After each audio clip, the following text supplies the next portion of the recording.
Good morning, traders. We are coming at you with the 54th episode of the Performante podcast. It is the 2nd of June. My name is Nathan. We've got Keith with us. We're just going to jump right into it. We got a jam-packed episode where we think that Bitcoin could be seeing some bullish momentum. So we want to provide some news coverage from the distant corners of the cryptoverse. We're going to be talking about the $6 trillion stimulus, some Coinbase banter. We got Vitalik's view on Ethereum 2.0. We've got some updates on the XRP case, as well as the most recent rug pull. So without any further ado, I'll pass it on over to Keith. Awesome. Well, thank you very much for tuning in to another episode. First thing on the list for a podcast, we're going to be jumping right into Edward Snowden. He was talking about the $6 trillion stimulus package that Biden's administration is putting into place. With the increase in tax and the excessive money printing, pretty clear to see that safe havens will be doing well. And with Bitcoin positioned as the safe haven asset in the digital space, he mentioned that it was, quote, good for Bitcoin. We've seen in the past when Trump was printing a lot of money, there was a significant push for Bitcoin. I don't think they're directly correlated, but we have seen with the US dollar plummeting, a lot of these safe haven assets, not just in the digital space, but gold and silver have been doing really well. And I think Bitcoin will be an outperformer in the safe haven space. He also did mention, or Biden also mentioned, that he wants to, quote, build back a better America, kind of similar to what Trump was mentioning. But in short, $6 trillion. This is more than any other stimulus package that we've seen, and the numbers just keep getting larger and larger and larger. We will later on, not in this video, but in our Discord and TikTok, probably post what the relationship is in terms of the size of the $6 trillion as to what it was in the prior times when we've had massive money printing situations. So I think that this inevitably is good for Bitcoin as well. It does take time for the newly printed cash to actually dilute the rest of the cash in the system. So it takes a little bit of time for actually inflation to kick in. But we have seen that this is a trend where the modern monetary theory idea and the ability to just print value of thin air from the US is just not stopping. And at this point, I don't think they can. They're increasing taxes and they're printing lots of money. That is a really good indication that they are in need of cash to really stimulate the economy. And that's the only two real ways that they can. The last thing would be to lower interest rates, but basically at 0%, they don't really have much of an option. So the only thing that they have in their tool belt, in their arsenal, would be to either raise taxes so they can generate more income for the government or just print it out of thin air. Both are viewed as taxation. One is a little bit more, I would say, easy to understand, where if they're taking more of your money, you're making less of it and the government's making more. But I think people don't really understand that inflation is also taxation, because let's say you have $100,000 in your bank account. If they're printing $6 trillion here and there, that $100,000 is going to be devalued substantially. But overall, I think this is going to be a continuation of the overall trend where the dollar is going to devaluate safe haven assets, and the cryptocurrency realm is going to be very bullish because of it. Yeah, and I think for case in point, we can follow DXY, basically the US dollar currency index, over the next coming days, weeks, months, etc. We've been following it very closely since May or March 2020, because that's really when this inflationary spiral started. And by keeping an eye on that, we basically have an objective number for how the US dollar is being valued on that global macro scale. We've seen a clear downtrend basically starting in that March 2020 COVID crash, let's call it. And when they hopped in and started printing, at the time, it was $2 trillion in stimulus. And that was considered a monumental stimulus with the Trump administration. But Biden said, fuck it, I'm a Democrat. Let's triple it. Let's print $6 trillion instead. Let's instead of make America great again, let's reinvest in America and build back America. So I guess it's the same motif, just different presentation. And at the end of the day, it's a different white man behind the money printer of America, devaluing, debasing the currency, and ultimately sending the country as an economic whole further down the inflation positive feedback loop. It's interesting because it feels like it's no longer a question of inflation.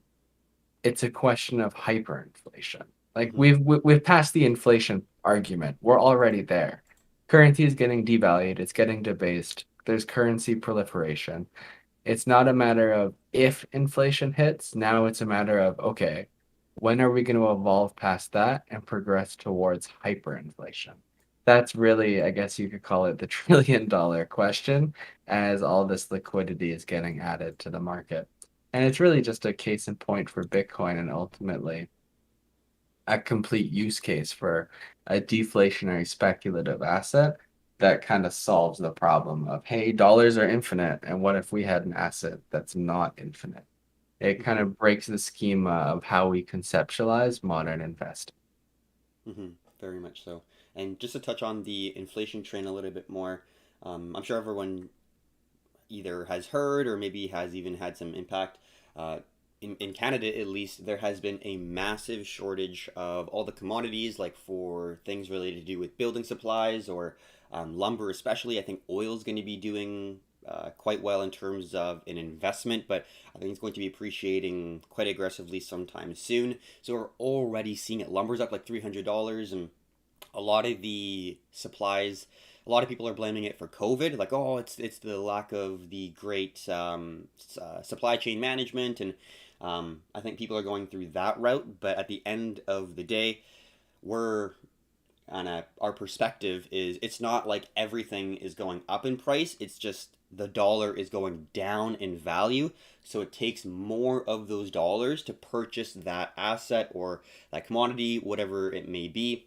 So it's a different perspective. It's a different way of looking at it. It's not like the value of all of these goods and services are, tripled or 2x. It's the value of the dollar halved or quartered or something along the lines of that, right? So kind of shifting your mindset and shifting your perspective so then you can understand that, let's say a tree 100 years ago is not more valuable or less valuable than a tree now or the lumber now, but it's the unit of the measurement is what is changing very frequently when you're looking from a global macro perspective through decades or even centuries. So understanding that we are in a currency crisis at the very, very beginning of it is really important. And I think understanding that will really allow you to set up a portfolio that is able to hedge against this at the minimum heavily inflated period of time, and at the worst case a hyperinflation where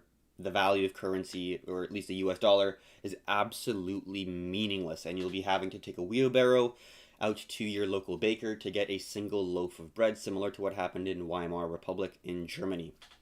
So moving on to the next thing, uh, kind of getting off the crypto train or the inflation train, Coinbase stock rises as the crypto platform says U.S. customers can now use a debit card in Apple and Google wallets. So more integration within the kind of retail space, being able to use cryptocurrencies, transact, the reduction in the friction. Overall, great, and we do know that Coinbase's IPO was not controversial, but it was sizable. I don't exactly know what the number was in terms of the market cap, but from the IPO, they've been doing really well. They are at the forefront of exchanges in the US. So I think that they are kind of cementing themselves or have already cemented themselves as the US based exchange that people will be turning to first. And then Binance would be the international. So it's kind of an interesting thing. Binance is larger, but at the end of the day, Americans love to trade, and it's a very capitalistic place there. So having that exchange that is safe, easy to use, and they're actually integrating Apple and Google wallets, so then people can actually use the crypto to buy things, not just in the realm of crypto like NFTs, but everyday use cases is great to see as well.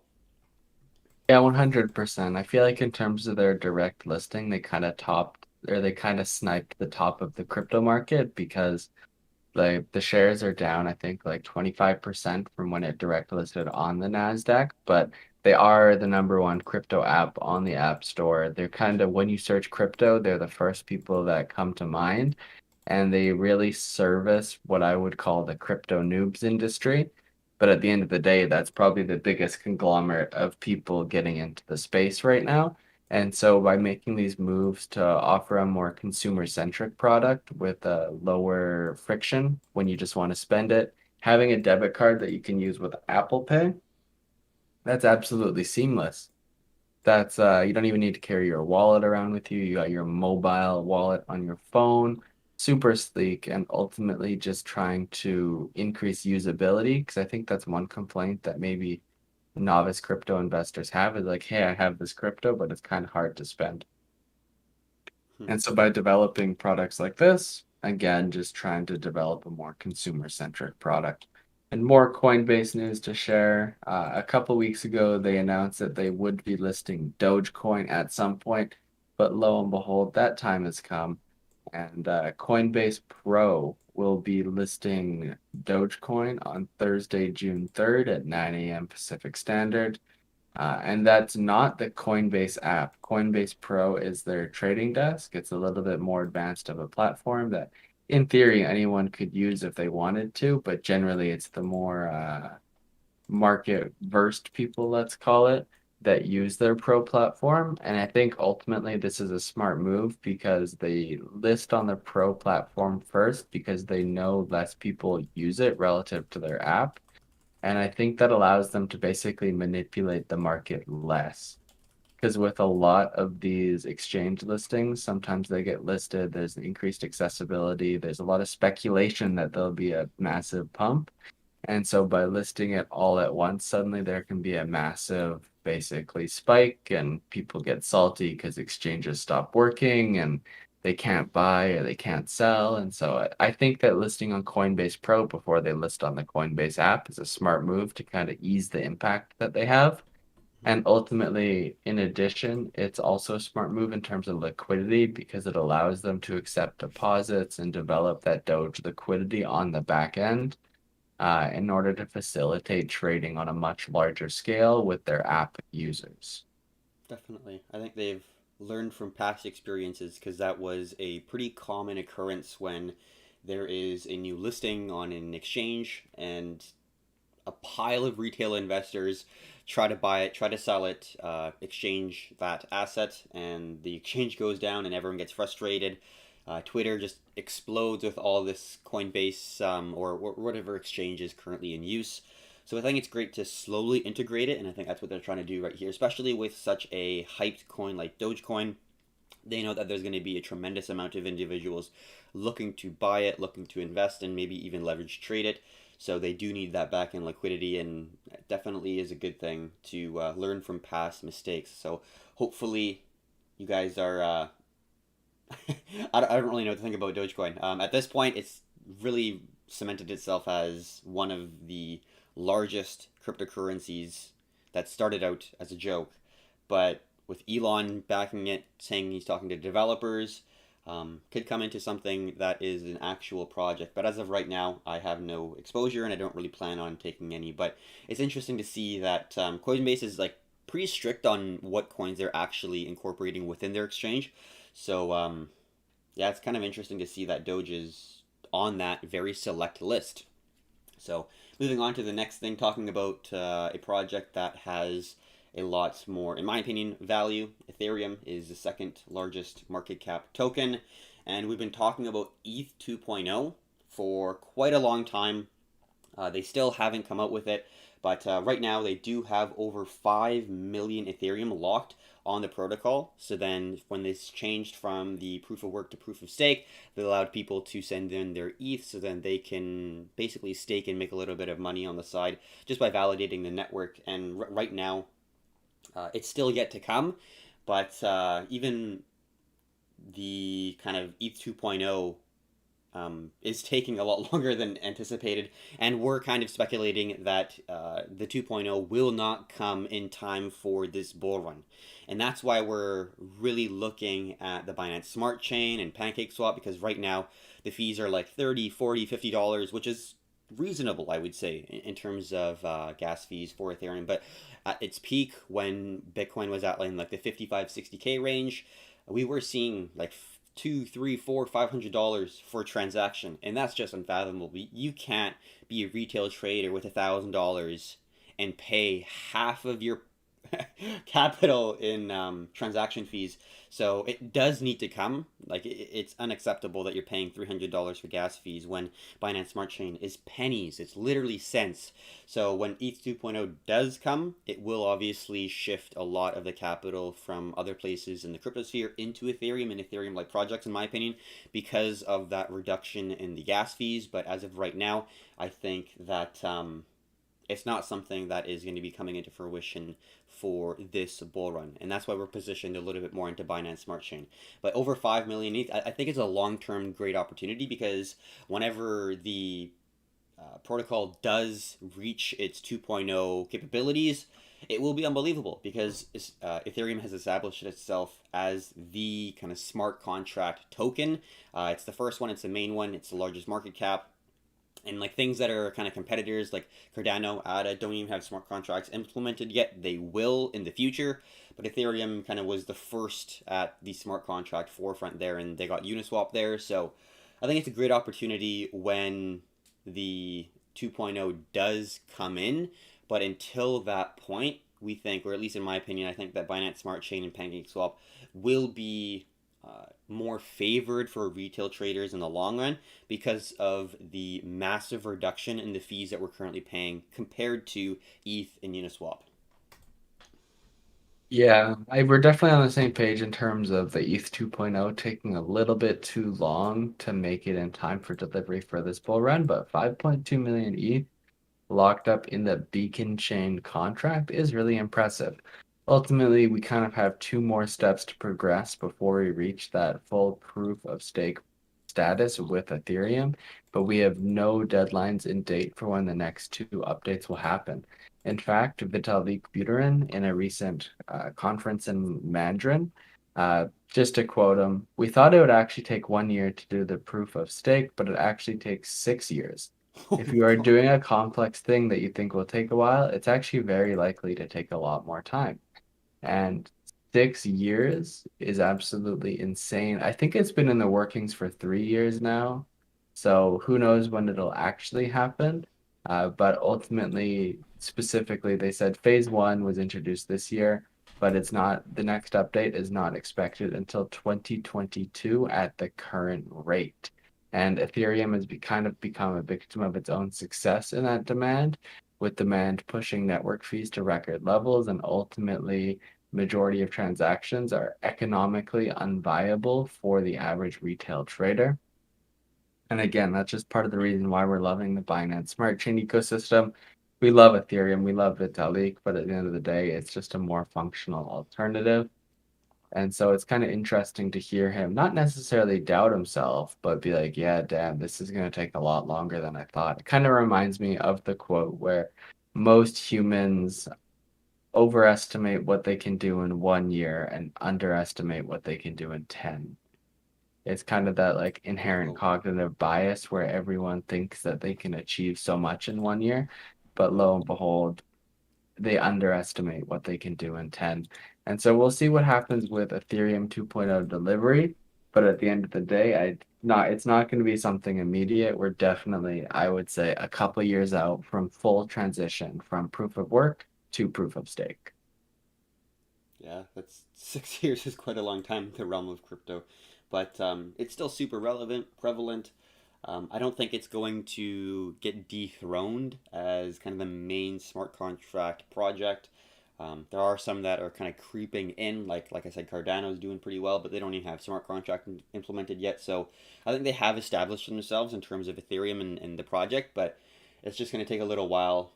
I guess maybe even years before its usability and functionality is on par with some of the other projects that are already available on the marketplace there.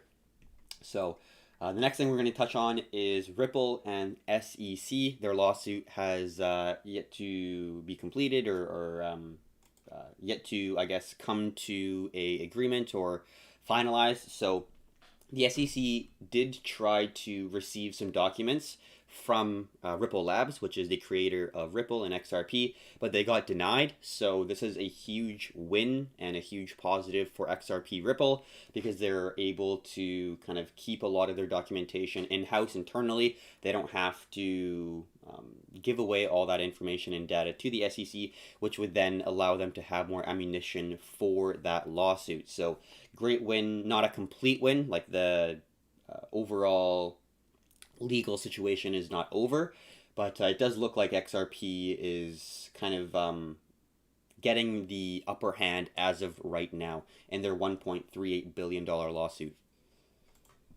Yeah, it's kind of interesting to see the both sides to the SEC and XRP legal debate. It seems ultimately that XRP is really holding their ground in this legal case. I don't think there is going to be like a determinate outcome for a while because they're still reviewing evidence. But ultimately, I know that one of the SEC lawyers recently resigned and went from public practice to private practice, and it was his retirement after like 10 years or something like that, which doesn't bode well. And then the SEC, I mean, just like he said, just got denied access to this massive 100,000 or hundreds of thousands of files. So we are kind of seeing the momentum in XRP's case, but we'll see what happens because at the end of the day, uh, XRP is probably just going to have to pay a fine. It is what it is. But luckily, they probably have the free cash. So it's just a slap on the wrist being like, hey, don't sell unregistered securities. And then they'll probably just go right back to selling unregistered securities. And then SEC will probably just type in coin market cap into crypto, or we'll just type in coin market cap, find XRP, and hey, look, the next one's Polkadot. So Yeah, Has basically. Polkadot been selling unregistered securities? How about USDC? Has Coinbase been selling unregistered securities? Uniswap, Chainlink, Internet Computer, Litecoin?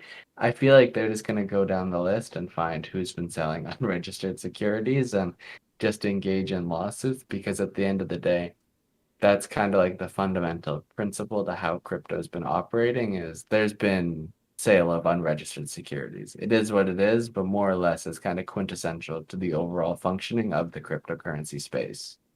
Definitely, yeah. And I think that's why it's flourished so much is because there is really no friction whatsoever. And when you put on all these regulations, it takes a lot more to actually get a project going. Like the most like traditional legacy realm where it takes a lot to actually get an IPO going. It takes a lot of capital, a lot of time, a lot of fees and lawyers and accountants. So um, the cryptosphere has made it very easy for people who have ambitious goals to create projects and create protocols that allow the technology to further progress, which has been inherently very positive for the space. So it would be great to see this kind of gray area continue. But I think inevitably the SEC will have some regulations set in place that make it more challenging for businesses and individuals to just create a cryptocurrency out of thin air. Like we've seen that a lot in the Binance Smart Chain. But hopefully it will be in the gray area for a little longer because A, it's really easy for people to get projects up and running, which is really positive because if they have innovative ideas, if they have things that could positively impact the space, it doesn't take a tremendous amount of capital to actually get them up and running. They can just find a programmer. If they can do it themselves, they can actually start it right away. So awesome to see that coming in right now, and hopefully it doesn't change too much in the future. But it does look like the SEC is slowly creeping into the large projects. I think Ripple was picked first because they're kind of trying to take over the SWIFT system for the U.S. The U.S. Basically they have like a monopoly on sending and receiving money internationally, and Ripple's trying to kind of make that a lot cheaper for people, and so then the U.S. government doesn't have a complete monopoly. So what better project to attack than the one trying to take over the U.S. SWIFT system? So I think if they lose this one, you're completely right. They'll just go further down the list or further up the list, and then see what other projects that they can potentially try to uh, create some fear. I don't exactly know. Like, they're not in it for the money. I think they're just trying to have some sort of regulation. If they win, that could create a little bit of momentum for them, and then they'll take on the next one. Hopefully, that's not the case. Hopefully, they just get shut down every single time. That would be the ideal situation. But I think inevitably in the years to come, there will be more regulation. But we're kind of in that golden time of early crypto still, in my opinion. So if you think you're late to the game, you're still very early, in my opinion. So, moving on to the final topic of the podcast. You may or may not know of this exchange, this decentralized exchange. It's called Burger Swap. It's actually the second largest market cap to PancakeSwap. That's the number one on the Binance Smart Chain. And they recently got hacked for $7.2 million, which in the realm of crypto hacks is not that significant. But still, it's not great to see. It's $3.2 million worth of burger tokens were stolen, and then the rest were from wrapped BNB and USDT. And that's the thing we actually talked a little bit about um, this previous to the podcast. Having, if you are invested in cryptocurrencies, having diversification in where you hold your crypto is super important. Because if you had all your capital in one single exchange or one single ledger, it can get a little bit scary if you have a lot of capital. So, dispersing your portfolio in different wallets and decentralized exchanges or even centralized exchanges, ensuring that the majority of it is in your control is super important, because we have seen hacks happen before. The most notable one was Mount Gox. I think that was like 400 million or some crazy amount. 7.2 for Burger Swap is pretty minimal, but you still do see him coming into play. So be careful out there. Have a diversified portfolio in terms of where you hold your crypto, and that would be a really good way to ensure that if something does happen negatively, it's not impacting your entire portfolio. It's just impacting a small portion. Yeah, at the end of the day, you never want to test the depth of the river with both feet. Diversity is the spice of life. And so, just to wrap up this episode, Bitcoin is up around 4% on the day, rather bullish. We are deep into this consolidation that's happening. We got a symmetrical triangle. I feel like most of social media, like the prevalent crypto traders, are expecting a move to the downside. But as we know, Bitcoin always likes to do what people expect least of it. So realistically, anything can happen. Some of these alts are seeing quite a bit of buy volume, like BNB's back over $400, Cakes above 20, Uni's testing $28. So we are seeing some influx of buy volume. We're thinking that this will continue. And ultimately, I think if BTC creeps up back above 40K, that's a confirmation that we're going to see a market structure shift and see that higher high instead of a lower low, which is in confluence with the bullish momentum. So, on that bombshell, that is a great place to finish the episode. It's been the second day of June. Appreciate the time you've taken with us to tune on into our crypto banter, and I'll pass it on over to Keith for his closing thoughts. Awesome. Well, like Nathan said, thank you again for tuning in to our 54th episode. Bitcoin Pump Incoming is the title. We do anticipate this 30K range, 30K range being the bottom. We see a nice squeeze. Like you said, anything can happen, but when you're fearful, uncertain, don't really know what's happening, it's always good to take a step back, zoom out to a large time frame, and gain some perspective. And we've made a higher low than what we saw in February when we had initial breakup of 30K. We pulled back, had a nice descending wedge, and then pushed up to the 55-60K range. And now we're testing that same level.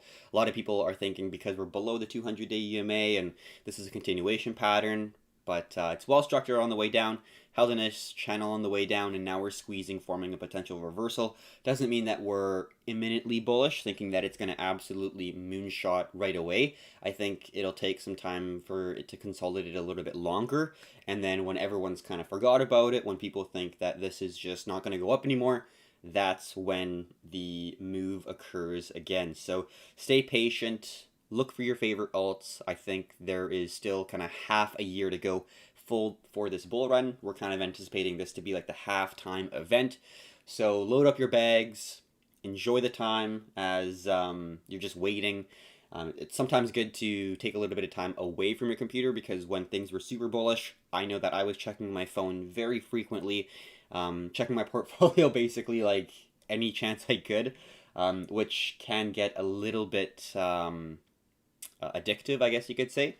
So take the time, enjoy the day, enjoy the sunshine because there will be a time in the near future, in our opinion, that there will be an even more bullish point in time in terms of the environment where there's going to be an alt season round two, which is going to make alt season round one in springtime look small. So hopefully everyone is profiting, enjoying their time, and until our next podcast for the 55th, have yourself a great day. Bye bye.